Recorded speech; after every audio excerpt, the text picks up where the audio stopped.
మీ business ఏదైనా మీ ఊర్లో promotion చేయాలంటే అది సుమన్ టీవీతోనే సాధ్యం. ఇప్పుడే సంప్రదించండి. Welcome to Suman TV Warangal.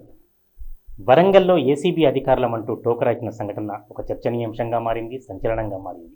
ఎందుకంటే సైబర్ నేరగాళ్లు లక్షలాది రూపాయలు అంటే వందలాది రూపాయల నుంచి మొదలుకొని కోట్లాది రూపాయలు అనేక పద్ధతులు అనేక రకాలుగా దండుకుంటూనే ఉన్నారు. రోజుకొక కొత్త మోసానికి తెరదీస్తూనే ఉన్నారు. కానీ ఇక్కడ కొంచెం డిఫరెంట్గా జరిగింది దీనికి సంబంధించిన మోసం.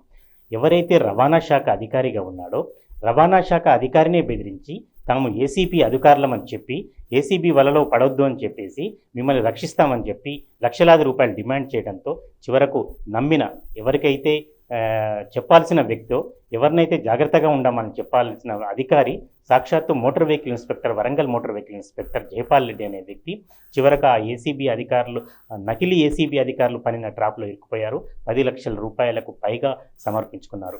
దీనికి సంబంధించిన ఉదంతం వింటే నిజానికి ఆశ్చర్యం కలుగుతుంది. చివరకు సైబర్ నేరగాళ్ల పనైనా ఇది, లేకపోతే కొంతమంది గుర్తు తెలియని వ్యక్తులు చేశారా, కావాలని చేశారా, ఇదంతా కూడా పోలీసు విచారణలో తెలిసే పరిస్థితి ఉంది. Warangal mills colony police station పరిధిలోని వరంగల్ రవాణా శాఖ కార్యాలయం ఉంది వరంగల్ జిల్లాకు సంబంధించి. వరంగల్ ఆర్టీఓలో పనిచేసే motor vehicle inspector Jaipal Reddy అనే వ్యక్తికి ఈ 2 రోజుల క్రితం ఒక ఫోన్ వచ్చింది. ఎవరైతే జయపాల్ రెడ్డి ఉన్నారో అతని డ్రైవర్ తర్వాత అతని అసిస్టెంట్ వీళ్ళిద్దరిని కూడా మేము పట్టుకున్నాం. వాళ్ళిద్దరు కూడా మా అదుపులో ఉన్నారు. మీరు దీనికి సంబంధించి ఒక 10 లక్షల రూపాయలు వేస్తేనే మేము 10 లక్షల రూపాయలకు పైగా డిమాండ్ చేస్తారు. ఇంకా అంటే ఎంత డబ్బు డిమాండ్ చేస్తారో మనకు ఇంకా ఖచ్చితంగా బాధితుడి దగ్గర నుంచి కానీ పోలీసు విచారణలో కానీ పూర్తిగా తెలియదు. కాబట్టి ఇప్పుడు మనకు అందిన సమాచారం ప్రకారం 10,20,000 రూపాయలు లక్షలాది రూపాయలు డిమాండ్ చేశారు. మరి ఆ మోటార్ వెహికల్ ఇన్స్పెక్టర్ రవాణా శాఖ అధికారి 2-3 విడతలుగా ఆ లక్షలాది రూపాయలు సమర్పించారు. ముఖ్యంగా ఎవరైతే తన జీపు డ్రైవర్ ఉన్నాడో తన పిఏ ఉన్నాడో వాళ్ళని రక్షించుకోవడానికి కావచ్చు, తాను ఇబ్బందులు పడకుండా ఉండటానికి కావచ్చు, తనకు తాను రక్షించుకోవడానికి కావచ్చు, ఆ జయపాల్ రెడ్డి తాను చెప్పిన నెంబర్లు కూడా మనం చూడొచ్చు. ఈ 3 నెంబర్ల నుంచి ఫోన్లు వచ్చాయి. 9886826656 ఒక నెంబరు, రెండవ నెంబర్ 988804722272, తర్వాత 9591938585. ఈ 3 నెంబర్ల నుంచి వేరువేరు ఒకరిద్దరు వ్యక్తులు కూడా మాట్లాడడం జరిగింది. దీనికి సంబంధించి జయపాల్ రెడ్డి అప్పటికే బెంబేలెత్తాడు. జనరల్గా ఎవరైనా కూడా ఏసీబీ అధికారులు అంటే మామూలుగా వృత్తి ఉద్యోగాల్లో ఉన్న అధికారులు భయపడటం సహజమే. మరి వీరెందుకు భయపడ్డారో మనకు పోలీసు విచారణలో తెలుస్తుంది. కానీ ఇప్పుడు మాత్రం ఈ 3 నెంబర్ల నుంచి వచ్చిన తర్వాత 10,20,000 రూపాయలు వారికి సంబంధించిన అకౌంట్లో సమర్పించుకున్నారు. కానీ ఇదంతా తెలుసుకున్నాక ఈ తతంగం జరుగుతున్న పరిస్థితులలో మరొక రవాణా శాఖ అధికారికి ఎందుకో అనుమానం వచ్చి వెంటనే వారిని ఫోన్లోనే మళ్ళీ మాట్లాడడానికి ప్రయత్నించాడు. దాంతో ఫోన్ కట్ అయింది, వారితో ట్రాన్సాక్షన్ కూడా కట్ అయింది. వెంటనే వారు వెళ్ళి ఏసీబీ అధికారి ఎవరైతే ఏసీబీ అధికారి ఉన్నారో సాంబయ్య గారిని సంప్రదించారు. దాంతో సాంబయ్య స్పష్టంగా వివరణ ఇచ్చారు.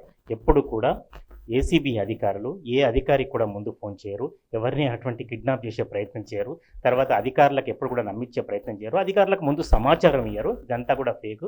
ఒక రవాణా శాఖలో ఉన్నత ఉద్యోగంలో ఉండుకుంటున్న వ్యక్తులు కూడా ఇటువంటి వాటికి అంటే ఇటువంటి మోసాలకు గురైతే చాలా ఇబ్బంది అని కూడా ఆయన చాలా స్పష్టంగా చెప్పడం జరిగింది. అది కూడా మనం విజువల్లో చూపెడదాం. ఇటువంటి పరిస్థితులలో అంటే నిన్న జరిగిన ఈ సంఘటనకు సంబంధించి అప్పటికే వైరల్గా మారింది. అయితే మిల్స్ కాలనీ పోలీస్ స్టేషన్కు సంబంధించి ఇంకా ఎలాంటి ఫిర్యాదు అందలేదు, దానిపై కేసు నమోదు చేయలేదన్నారు. కానీ ఎప్పుడైతే ఈ బుధవారానికి సంబంధించి దీనికి సంబంధించి విచారణ జరుగుతున్నదని తెలిసింది. రవాణా శాఖ అధికారి తాను జాగ్రత్తలో ఉండటమే కాకుండా తన పిఏ తర్వాత తనకు సంబంధించిన జీప్ డ్రైవర్ను ఎందుకు ఇతరులు అదుపులో ఉంచితే ఎందుకు భయపడ్డాడు, ఎందుకు లక్షలాది రూపాయలు సమర్పించాడు? రవాణా శాఖలో మనకు తెలుసు అంటే చాలా సంవత్సరాల నుంచి వరంగల్ రవాణా శాఖ కావచ్చు, హనుమకొండ కావచ్చు, రాష్ట్రంలో కావచ్చు, ఫలానా రవాణా శాఖ అని చెప్పలేం. కానీ రవాణా శాఖలో మాత్రం అవినీతి రాజ్యం వెళ్తుందని ఒక ప్రచారం విపరీతంగా ఉంది. అక్కడ ప్రైవేటు ఏజెంట్ల ఇష్టారాజ్యంగా వ్యవహరిస్తున్నారనేది మరీ ప్రచారంలో ఉంది. ఇటువంటి పరిస్థితులలో ఒక జీప్ డ్రైవరు పిఏ ద్వారానే అన్ని వ్యవహారాలు నడిపిస్తున్నారా? మరి ఎందుకు అంత భయపడ్డాడు? ఒక జయపాల్ రెడ్డి అనే ఒక motor vehicle inspector unknown numbers నుంచి వచ్చిన నెంబర్లు రిసీవ్ చేసుకోవటమే కాకుండా లక్షలాది రూపాయలు డిమాండ్ చేస్తే ఆ వ్యక్తులకు డబ్బులు ఎందుకు సమర్పించుకున్నాడు? తాను ఏం చేశాడని సమర్పించుకున్నాడు? కేవలం వారిని కిడ్నాప్ చేశాడనో లేకపోతే వారిని అదుపులో ఉన్నారని భయపడి సమర్పించుకున్నాడా, లేకపోతే ఇంకేదైనా విషయాలు తెలుస్తాయని భయపడ్డా? ఇటువంటి సంగతి అంతా కూడా మనకు విచారణలో తప్పనిసరిగా తెలుస్తుంది.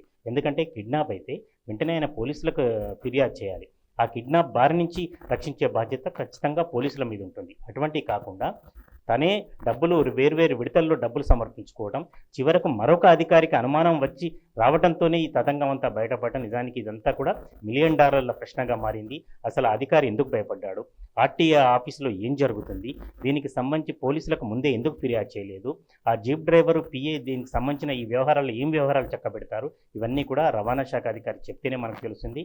ఇంకా విచిత్రమైన విశేషం ఏంటంటే రాష్ట్ర ముఖ్యమంత్రి స్వయంగా బుధవారం రోజు ఈ రవాణా శాఖకు సంబంధించిన చెక్ పోస్టులు ఎక్కడైతే ఉంటాయో, అంటే వీటికి ఏమాత్రం సంబంధం లేదు, కానీ వేర్వేరు అంశాలు వారి దృష్టికి రావచ్చు.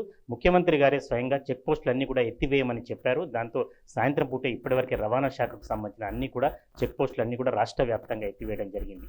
చివరకు ప్రస్తుతం ఏసీబీ సాంబయ్య వివరణ ఇచ్చిన, మిల్స్ కాలనీ పోలీసులు దీని గురించి విచారణ జరుపుతున్నా, రవాణా శాఖ అధికారి లక్షలు సమర్పించుకున్న తతంగం అంతా కూడా ఇంకా పూర్తి స్థాయిలో విచారణకు పీఠముడి విడవలేదు. ఎందుకు ఆయన అన్ని లక్షల రూపాయలు సమర్పించుకున్నాడు? ఆ ఇద్దరు వ్యక్తులకు సంబంధించిన కిడ్నాప్ తతంగమా, లేకపోతే వారి వల్ల వ్యవహారం జరుగుతుంటాయా? రవాణా శాఖలో ఏం జరుగుతుంది? ఇవన్నీ పోలీసుల విచారణలో కానీ తెలియాల్సి ఉంది. ట్రాప్ కేసు కానీ, డిస్ప్రపోర్షనేట్ అసెట్ కేసు కానీ నమోదు చేసి ఇన్వెస్టిగేషన్ చేసే క్రమంలో టీవీలలో స్క్రోలింగ్స్ వస్తుంటాయి. అయితే ఈ స్క్రోలింగ్స్ని చూసి సైబర్ నేరస్తులు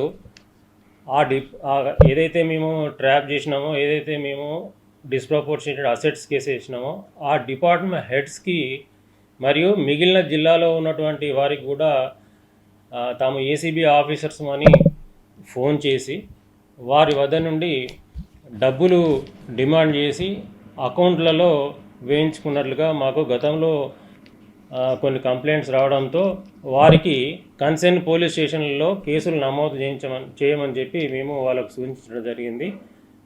మా హన్మకొండలో ఇంతకుముందుకు సుబేదారి పోలీస్ స్టేషన్లో ఇలాంటి కేసు కూడా రిజిస్టర్స్ అయినాయి. ఇప్పుడు ప్రస్తుతము వరంగల్ ఆర్టీఏ ఆఫీస్లో సుమారు వారం క్రితము సైబర్ నేరగాళ్ళు ఫోన్ చేసి వారి ఎంవీఐని లైన్లోకి తీసుకొని ఆర్టీఏని ఎగ్జిట్ కమ్మని చెప్పి అతన్ని మీరు చాలా అవినీతి ఆరోపణలు ఉన్నాయి మీ మీద, మీరు డబ్బులు అక్రమ మార్గంలో సంపాదిస్తున్నారు, మీ మీద మా హెడ్ ఆఫీస్లో రిపోర్ట్ ఉన్నది, దాన్ని ఫైనల్ చేయడం కొరకు మరి మీరు ఏదైనా డబ్బులు ఇస్తేనే మేము మిమ్మల్ని అరెస్ట్ నుంచి మీకు కాపాడుతామని వారు బెదిరించడం జరిగింది. ఆ బెదిరించడం కూడా ఎలా అంటే అతన్ని లైన్లో పెట్టి అతన్ని ఎటు కదలనీయకుండా డిజిటల్ అరెస్ట్ చేసి వారు ఒక సూచించిన నంబర్కి డబ్బులు వేయించుకోవడం జరిగింది. సుమారు 10 లక్షల వరకు వారు అతని దగ్గర నుండి డబ్బులు వేయించుకున్నారు. చెప్పిన అకౌంట్లోకి భయపడి ఆయన వేశాడు. తర్వాత తాను మోసపోయినా అని చెప్పి తెలుసుకొని వేరే వాళ్ళ ద్వారా మమ్మల్ని కన్సల్ట్ అయ్యేది ఉంటే, అలాంటి ఏసీబీ అఫీషియల్స్ ఎప్పుడూ కూడా ఏ ఎంప్లాయీకి కూడా మీ మీద అవినీతి ఆరోపణలు ఉన్నాయని చెప్పి కాల్ చేయరు. ఏదున్నా కూడా మేము అఫీషియల్గా నోటు పెడతాము. అఫీషియల్గా నోటు పెట్టి ఏదైనా ఇన్ఫర్మేషన్ కావాలంటే మేము తెప్పించుకుంటాం, అంతే తప్ప అవినీతి ఆరోపణలు ఎదుర్కొంటున్నటువంటి ఏ ఎంప్లాయీని కూడా మేము డైరెక్ట్గా కాంటాక్ట్ చేయము.